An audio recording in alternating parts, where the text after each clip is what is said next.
Let's try Ricky from Charlotte and see if Ricky from Charlotte can help us recover. Ricky, welcome to the program. What's on your mind today? Hey David, can you hear me? I can hear you beautifully.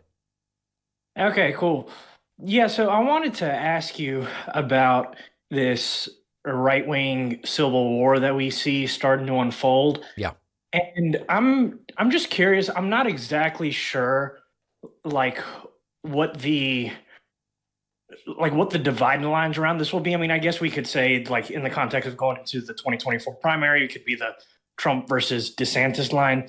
But I'm really curious about like what the fracture will make what what the Civil War will make them look like fractured after like this whole thing is done, and whether there could be like any sort of permanent split that could benefit the left. You get what I'm asking? 100%. And it's a really hard thing to predict, but it's a really astute thing to be wondering about because up until weeks ago, really, the dividing line has been you've got your pro-Trump and your anti-Trump Republicans. Fine.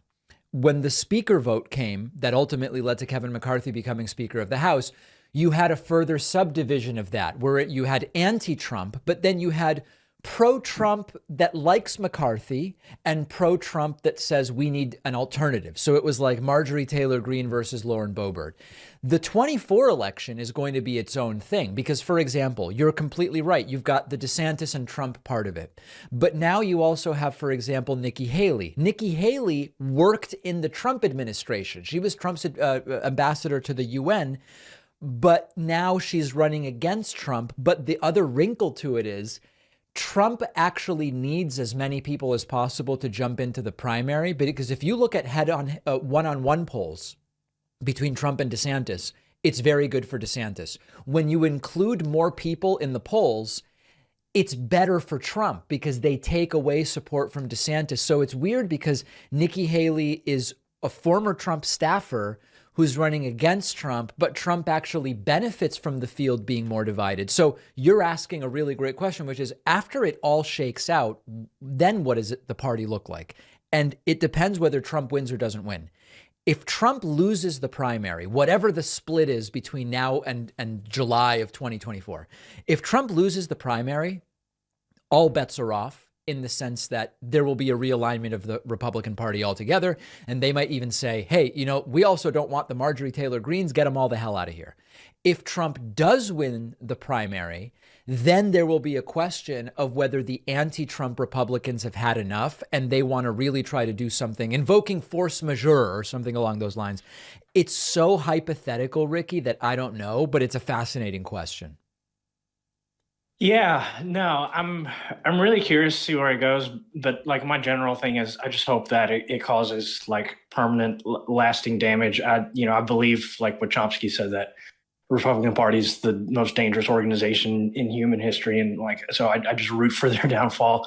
And it's been really interesting to see how some of the infighting that we've seen, over the last few years, sort of on the left, at least like in the independent media space, Yeah. seems to be really consuming the right because the right, the Republican Party and the right seems to be like more, closely united with their whole like internet culture and independent media culture. So I don't know if you've seen some of these characters like Laura Loomer. She's this really crazy far right, like Yeah, Nick Fuentes adjacent. I'm familiar with her. Yeah, and she's like going hard again. She's like essentially leading like a Trump or bust movement for 2024, and then essentially calling DeSantis like a lefty and all this stuff. And The I interesting just thing hope about that, that, Ricky, if I may, is some of that infighting that took place on the left. It's with people that we now all know aren't really on the left. Like it's so funny to give a couple examples. Jimmy Dore and Glenn right? Greenwald. I don't know if you're familiar with them. It's funny because Yeah. at one point it was sort of well accepted that they're part of, quote, the left. But then as the infighting began, it kind of became clear that they're kind of reactionary libertarian populists, really. And that is not exactly on the left. And now, Jimmy Dore is doing his own thing and Glenn Greenwald, I think, is on like Rumble or something like that. I don't hear anyone on the left still considering them part of the left anymore. And it's sort of like become very clear that a lot of these people really weren't on the left, if that makes sense. Yeah, I think, well, yeah, I know that like Jimmy and there are some others, I don't know, like Michael Tracy or some of these other people, especially like around the issues like the Ukraine war, claim to be like the true leftists still. And I just think that the interesting thing with that is this can be my conspiracy theory. I think a lot of those characters were being played by like some sort of Peter Thiel deal, in order for them to get rich, and they never really believed in doing the shift that they believed in. But I just hope that, like, I would love to see a similar thing like that actually happen to the right, because I feel like it could be more damaging, because that's more tied to their like mainstream culture than the left's independent media spaces. 100%. 100%. Because these characters on the right that are involved in these tiffs, they really are on the right. Like when the Jimmy Dore thing happened, it was like, oh, this guy's not on the left. But these right wingers really are on the right. It's not like, oh, it turns out Laura Loomer's actually a leftist. Like, obviously that's not exactly going to happen. So it has the potential to be much more damaging. Yeah. Okay. Well, let's hope it works. So, let's hope. Yeah. All right, my David. friend. Thank you very much. There's Ricky from Charlotte. Great to hear from him. Let's go next to Johnny from Toronto. We will go to our friendly neighbors to the north. Johnny from Toronto, I am inviting you to speak. Once you accept and properly configure your audio device, hopefully you and I will be able to have dialogue. Hey, David, can you hear me? I can hear you fine. All right, David, sir, it's so great to be here. I kind of have tears in my eyes. I hope my audio is not too bad, but I just had a quick question in relation to your workout program. Okay. I remember a few months back, you mentioned that you weren't quite comfortable going back to the gym. I'm back at the gym. Of, COVID. Yes. I was just kind of interested and curious if you had a workout program and what that looked like. And just I had a follow-up question to this as well. Yeah, I mean, so just to make sure I didn't step on you, I am back at the gym at this time. Not literally now. Right now I'm in my studio, but I mean, I'm going to the gym. I basically alternate forms of cardio between running, elliptical, and rowing machine, and then rotate through different weightlifting elements targeted at different parts of the body. I hit the body with weight. Okay, got it. Yeah, and I guess my follow-up question was, I remember a few weeks, or probably maybe a couple months back at this point, there was someone who, I think they left you a voicemail or an email where they said that, oh, you're like 150 pound, I don't even remember, like calling it a beta or something like this. And I was wondering, do you think, it's kind of a bit of a humorous question, do you think people on the right might take you slightly more seriously if you decided to like bulk up and gain 20 pounds of muscle or something like that? I'm not sure. Number one, because it's not really that obvious when looking at screens, I don't think.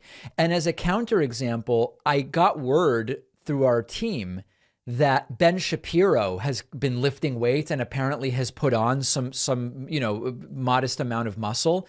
And I don't see anyone taking him any more seriously. Okay, I understood. Got it.